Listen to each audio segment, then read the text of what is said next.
Hello, football fans. Welcome to Goalside once again.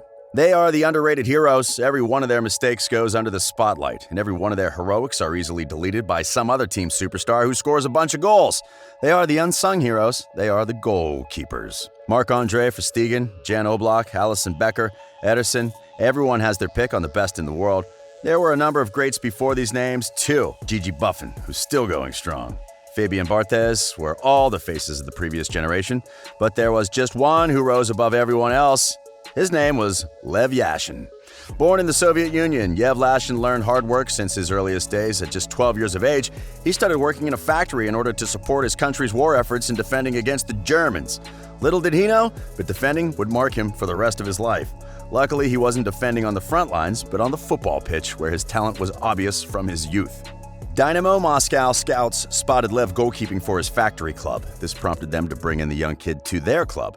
From that moment on, Lev Yashin would go on to spend his whole career in one club, playing at Dynamo Moscow since 1950 until 1970, and the subsequent retirement. However, his brightest moments didn't actually arrive in the Dynamo Moscow shirt. The world really got to know all of Lev's greatness in the 1958 World Cup. This is when the Soviet Union were knocked out by Brazil in a 2-0 loss. However, Yashin's incredible heroics in stopping Pele and Garrincha so many times caused him to become a global icon, despite his team's defeat on that day. In 1963, Yashin actually won the Ballon d'Or, thus becoming the only ever goalkeeper to win the award to this day. He put up a historic, and according to the witnesses, the best ever goalkeeping performance in England versus the rest of the world match, where he earned himself a nickname, Black Spider.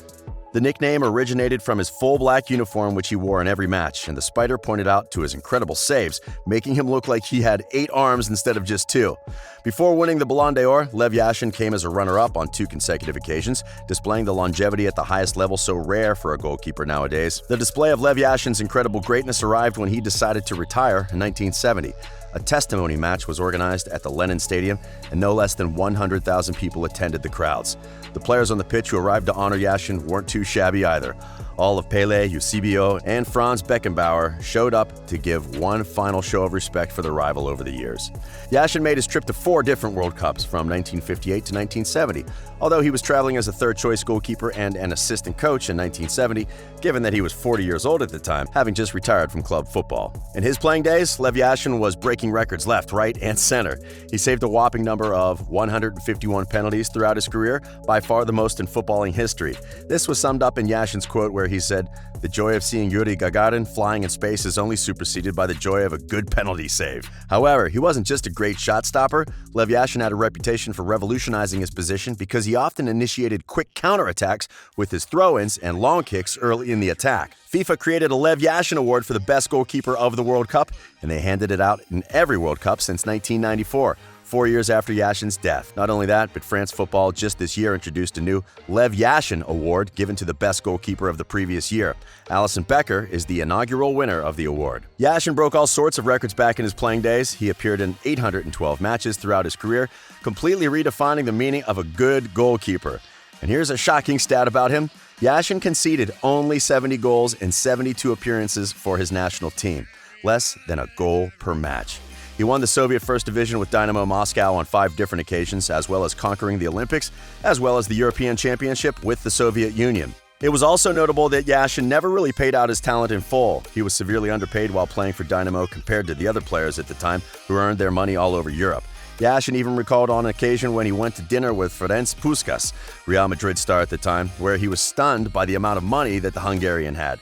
"I've never seen such a large amount of money in my life, let alone earned it." It's interesting that, despite his worldwide popularity, Yashin never really bought into it, always keeping the worker's mentality in check.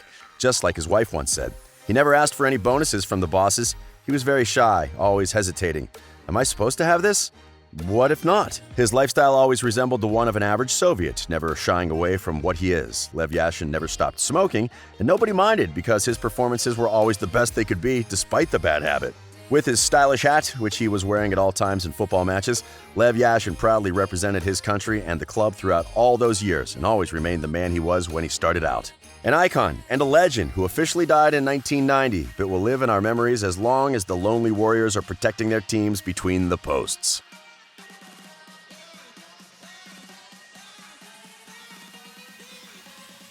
Happy Christmas.